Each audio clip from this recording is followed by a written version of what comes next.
Break के बाद आपका स्वागत है। मुख्यमंत्री अशोक गहलोत के मैंडेट और उनके निर्देशों की अनुपालना पर सीएस उषा शर्मा ने मोर्चा संभाल लिया है और विभागों को प्रोएक्टिव मोड पर काम करने के निर्देश दिए।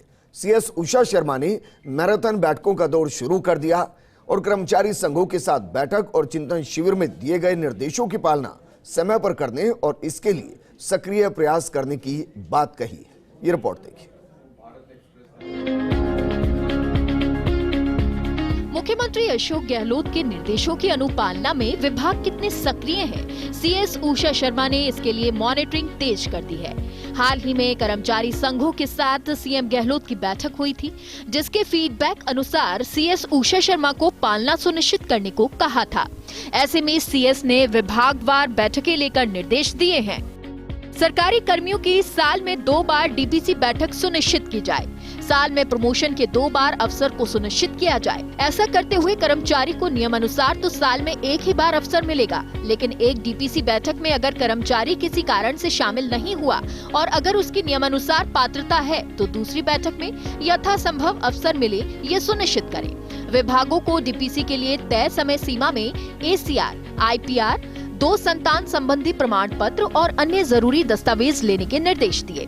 दस्तावेज लेकर समय पर कार्यवाही आगे बढ़ाने और अंजाम तक पहुंचाने के निर्देश दिए हैं। प्रक्रिया शुरू करने के साथ डीपीसी बैठक होने और आदेश जारी होने तक मॉनिटरिंग के साथ निर्देशों पर अमल सुनिश्चित करने के निर्देश दिए।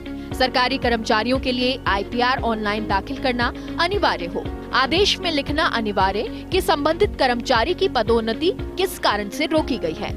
ऐसे में पदोन्नत कर्मचारी को प्रमोशन का काल्पनिक लाभ रिक्ति तिथि से मिलेगा। वास्तविक लाभ पदोन्नत पद पर कार्यभार ग्रहण करने की तिथि से मिलेगा। चिंतन शिविर में सीएम गहलोत ने विभागों को उनके मुद्दों अनुसार निर्देश दिए थे। इन निर्देशों की पालना जल्द से जल्द सुनिश्चित करने के सीएस ने निर्देश दिए। अगर इसमें बजट और अन्य नीतिगत निर्णयों की जरूरत हो तो उच्च स्तरीय डिस्कशन करके मसले का हल करने के निर्देश दिए। विभाग किसी भी काम के लिए फाइल की कार्यवाही शुरू करने से लेकर टेंडर और काम समापन तक पूरी मॉनिटरिंग करे। अगर किसी भी काम में कोताही हो तो संबंधित अधिकारी कर्मचारी के खिलाफ तुरंत एक्शन लेकर काम जारी रखना सुनिश्चित करने के निर्देश दिए। टेंडरिंग और अन्य प्रक्रिया में नियम की पालना सुनिश्चित हो। उन्होंने काम की गुणवत्ता सुनिश्चित करने और मॉनिटरिंग करने के निर्देश दिए हैं। और इसी के साथ ही फसल खराबे को लेकर विधानसभा में हुई चर्चा के बाद सीएस ने बैठक करके सप्ताह भर में प्रभावित क्षेत्रों में गिरदावरी रिपोर्ट बनाकर भेजने के भी निर्देश दिए। सीएम गहलोत के मैंडेट पर CS Usha Sharma action mode में हैं। उन्होंने बैठकों में ये साफ कर दिया है कि कोई भी अधिकारी लापरवाही बरते पाया गया तो वह खुद एक्शन के लिए तैयार रहें और इसके लिए खुद सीएस उषा शर्मा मॉनिटरिंग कर रही हैं। कैमरा पर्सन विनोद के साथ Rituraj Sharma, First India News, Jaipur.